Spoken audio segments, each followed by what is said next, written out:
Olá, seja bem-vinda, seja bem-vindo ao canal Histórias que Iluminam. Aqui eu compartilho histórias para alegrar seu dia e inspirar sua vida. Se você é novo ou nova por aqui, por favor, inscreva-se no canal e curta. E compartilhe essa história com outra pessoa, compartilhe este canal, me ajude a levar mais leveza e esperança para todos aí fora.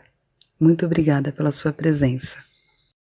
Hoje eu vou contar para vocês uma história que aconteceu em duas etapas.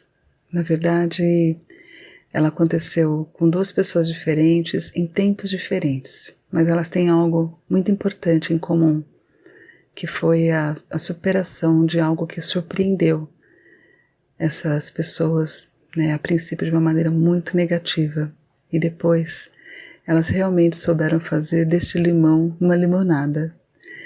Bom, eu estava um dia no metrô, sempre andei bastante de metrô e comecei a observar, algumas pessoas. Eu gosto muito de observar as pessoas ao meu redor.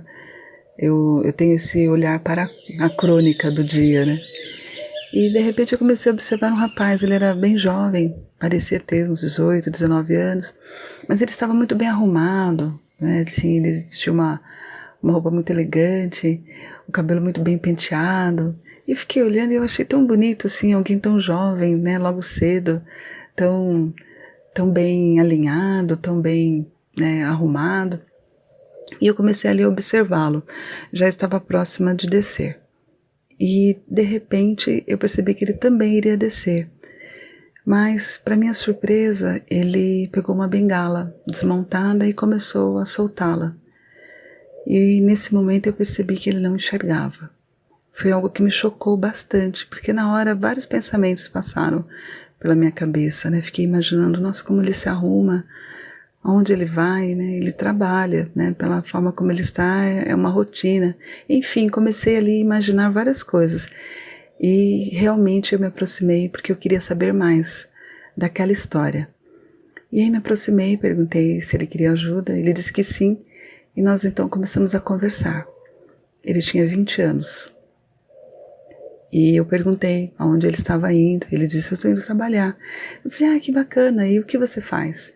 Ele disse, eu sou corretor de imóveis. E aquilo foi um soco no estômago, porque eu pensei, nossa, mas como que ele é corretor de imóveis, Como ele mostra imóveis para as pessoas? E eu perguntei para ele, mas como você consegue ser corretor? Aí ele deu uma risada, bem bonita, e disse assim, eu gosto tanto quando todo mundo me pergunta isso, porque eu tenho muito orgulho do meu trabalho. Eu falei, puxa, que bacana, então como ele acontece? Ele falou, sou corretor de imóveis por telefone. Eu falo com as pessoas e quando eu vou oferecer um imóvel ou falar sobre uma possibilidade de venda, eu ouço essa descrição de algum colega meu que vai me falando. Às vezes esse colega já foi no imóvel ou ele está vendo esse imóvel pela internet e eu guardo bem as informações. Então quando eu estou no telefone, eu descrevo de uma maneira que as pessoas nem percebem que eu não enxergo. Falei, puxa, que fantástico, E como que aconteceu? Como foi que você... sim, mas antes eu perguntei para ele, mas e daí? Se a pessoa quer ver o apartamento ou a casa? Então ele disse, mas daí um outro corretor vai pessoalmente acompanhar o cliente. Mas eu estou muito feliz porque eu tenho vendido bastante. Os meus contatos têm se convertido em vendas com muita frequência e eu estou sendo sempre muito elogiado lá no meu trabalho. Eu fiquei muito contente, porque, além de tudo, ele fazia algo que ele gostava e que ele havia achado uma forma, de exercer essa habilidade dele. E então eu perguntei se ele não enxergava desde seu nascimento ou se havia acontecido algo. E ele então me contou o que havia acontecido. Ele disse que quando ele tinha 15 anos, num dia, ele amanheceu com muita dor nos olhos, muita dor mesmo. E ele foi levado, na emergência para o hospital. E logo os médicos detectaram que havia acontecido um descolamento de retina. E foi assim, repentinamente.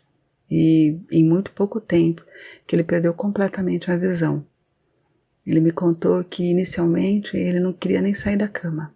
Ele não conseguia imaginar como seria a vida dele. E os pais também só choravam. Foi um momento assim de luto mesmo para a família.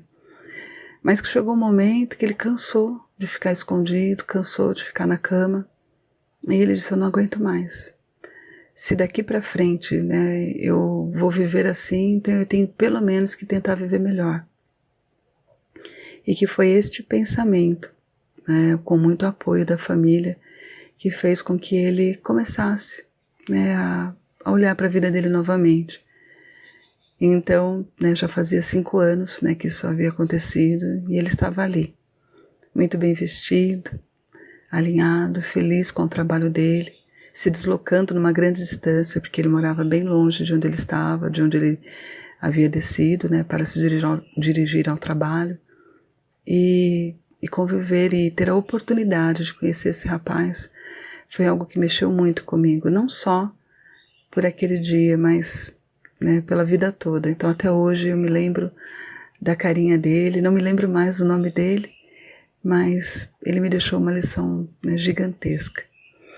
E o que aconteceu é que alguns anos depois, 3 ou 4 anos depois, eu estava também novamente no metrô, numa outra estação, desci e vi um homem que não enxergava, estava ali tentando se deslocar no meio da multidão. Eu ofereci ajuda. Ele era um pouco mais velho, tinha ali por volta de uns 40 anos. O nome dele era Marcos. E então a gente começou a conversar, subindo as escadas, e eu perguntei, né, se ele estava indo trabalhar. Ele disse que sim. Me falou que ele trabalhava em um banco e falou lá a área onde ele trabalhava. E que era essencialmente por telefone, né? Ele falava com as pessoas o dia todo por telefone. Eu falei, faz tempo que você não enxerga mais? Ele disse, faz 6 anos. Hoje eu tenho 46 anos e quando eu tinha 40, eu amanheci, né, com muita dor em um dos olhos, fui para o hospital e descobri que era descolamento de retina, exatamente como aquele rapaz, né, de anos antes. E uma semana depois aconteceu a mesma coisa com o outro olho.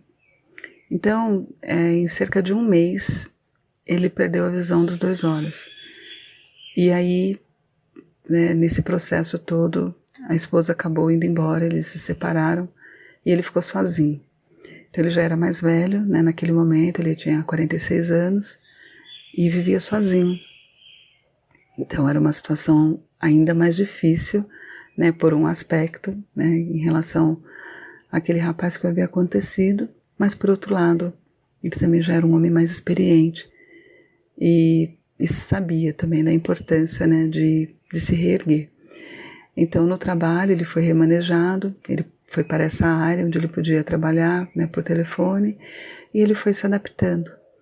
Também me pareceu já bem adaptado, me pareceu bem, e foi uma pessoa que me falou coisas assim também que me marcaram muito, porque ele disse que no momento em que ele se sentiu mais sozinho, mais desesperado, ele se lembrou, né, daquela história, né, que acredito que você também já tenha ouvido, sobre as pegadas na areia.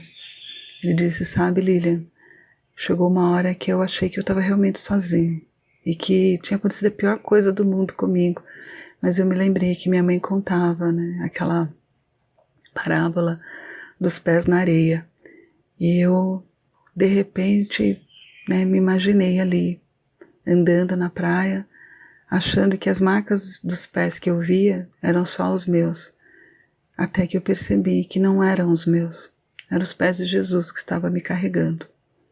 E foi isso que me deu forças, né, me lembrar de que nenhum de nós está sozinho, mesmo no meio da maior dor. E hoje eu levo minha vida, né, continuei trabalhando, eu fui me adaptando, fiz algumas mudanças em casa e me mudei para mais perto do trabalho, para facilitar a minha rotina, e eu sigo, né, vivendo muito bem. E essas 2 histórias, né, que eu reúno em uma só, me trouxeram muitos ensinamentos. E um deles realmente é esse, de que não há problema sem solução, que por mais desesperado que a gente possa estar diante de algo muito difícil, sempre há um caminho, sempre. Então, eu desejo muito a você que está aqui me ouvindo, que você também possa enxergar a solução, possa enxergar o caminho a seguir e possa se lembrar de que nenhum de nós está sozinho. Um grande abraço para você e muito obrigada por ter me ouvido até aqui.